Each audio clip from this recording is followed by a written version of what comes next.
Hi, I'm Jenny Ray, the Managing Director of Management Consulted, and I'm back today to continue our series on case interviews. And in particular today, I'm doing a deep dive on one of the most important elements that you, as the interviewee, will have to display, which is structure. And structure is paramount. Every consultant thinks in a structured way, lays out their diagrams in a structured way, breaks down problems in a structured way. So what I'm going to talk about today is how you can use structure. And in particular, I'm going to break down structure into different areas where it's used in the case. I'm going to talk about how to use it effectively. And I'm also going to talk about key mistakes that we often see when we're training people to do case interviews well. So, without further ado, let's get started. The first thing that's most important to understand when you're walking through cases with structure is how to present ideas in logical lists. It's amazing. A lot of you will break down your ideas into different levels, but you will never present them verbally in a list. So at the beginning of a case, you'll write out a structure, but you'll just portray it as though it's a paragraph. What we're looking for in consulting are generally two-level structures. The first level is the list, and the second level is the explanation of what's under that list. I'm going to break down two areas where structure is particularly used with great importance inside cases. The first one is at the start of the case. At the start of the case, after you've completed the recap and asking any clarifying questions, you move into the piece that we call the grand pause. In the grand pause, you prepare your game plan. The game plan is also known as a structure and also known as a framework. We specifically call it a game plan because it needs to be very action-oriented to make sure that you solve the client's problem. But in this game plan, as we'll go into in either further detail in future videos, in the game plan, it's critically important that you present your ideas in logical lists. So for example, if you were the type of person who was opening up a profitability case and you were saying, well, here's a couple of ideas for what we're going to look at in profitability, and you just rattled off the ideas, that wouldn't be a demonstration of sufficient structure. What would be a demonstration of sufficient structure would be if you would go through each one of the categories. You would say there are 3 areas within profitability that I'm interested in looking at, and you would break each one of them down into their component parts. So make sure that as you're opening the case, you are numbering each of the areas that you're looking at and you're breaking each one of them down to a second level. That's what we mean by structure at the beginning of the case. And if they ever say, as the interviewer, that you're unstructured, what they mean is that you're not presenting everything in a clear and concise way. The second place that structure is most often used inside cases is at creative questions. And in these creative questions, often I, as the interviewer, will ask you an open-ended question. For example, what are the influences that competitors may have on this market? Well, the reality is that we could talk for 25 minutes about what competitors may have as the influences, but here we're trying to break down the key issues into just their core constituent component parts. So in response to that question, I would expect for you to say there are a few things that competitors are doing potentially in this market. The first one is X, explanation. The second one is Y, explanation, and the third one is Z, explanation. So in summary, X, Y, and Z are some of the key issues, and I think that we should explore X first. All of those together are a great way to answer a creative question without letting it balloon into taking too much time, and also without trying to focus on every possible issue that competitors may be driving to in the market. So those two areas, the opening of the case and the creative part of the case, are really important places where you demonstrate structure.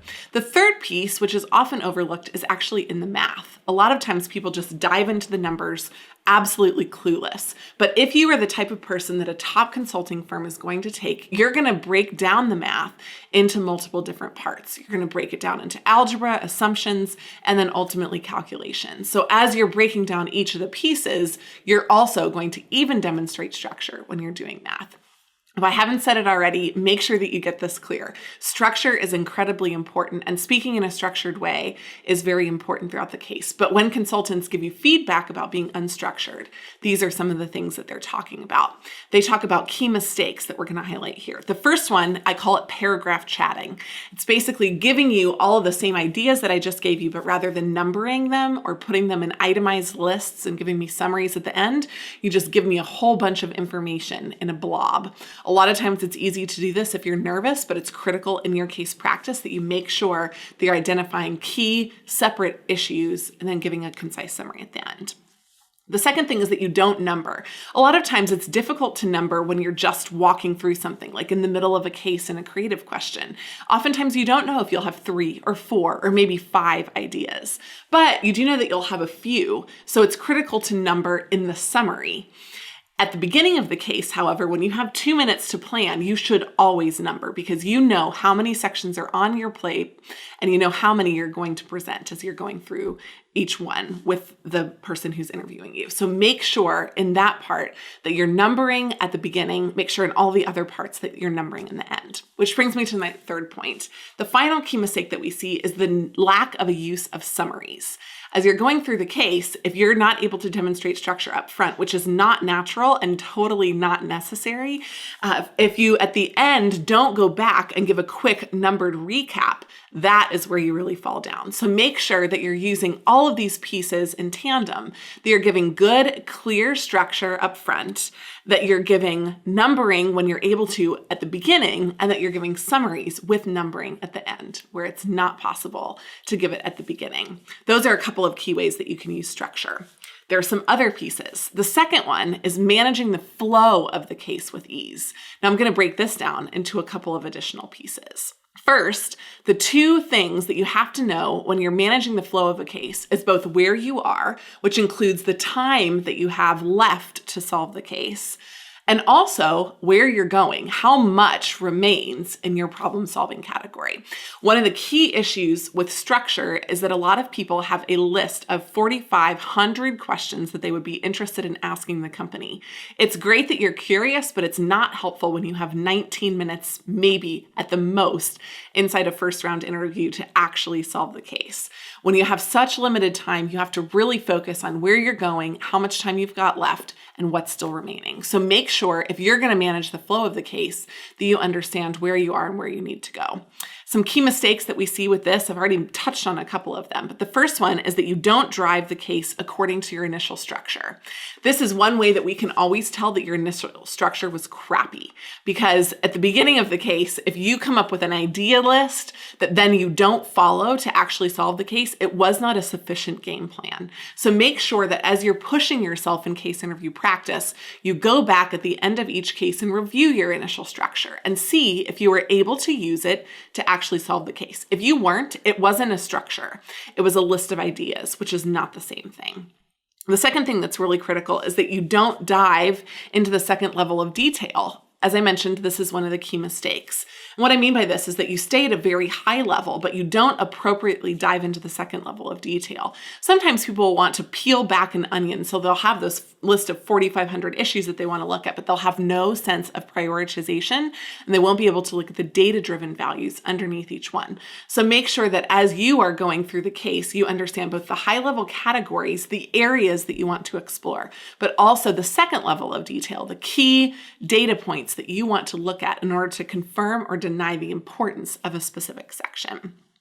The third part of this is making sure that you utilize next steps to move the case forward. If you don't do this, you're falling into one of the key mistake traps.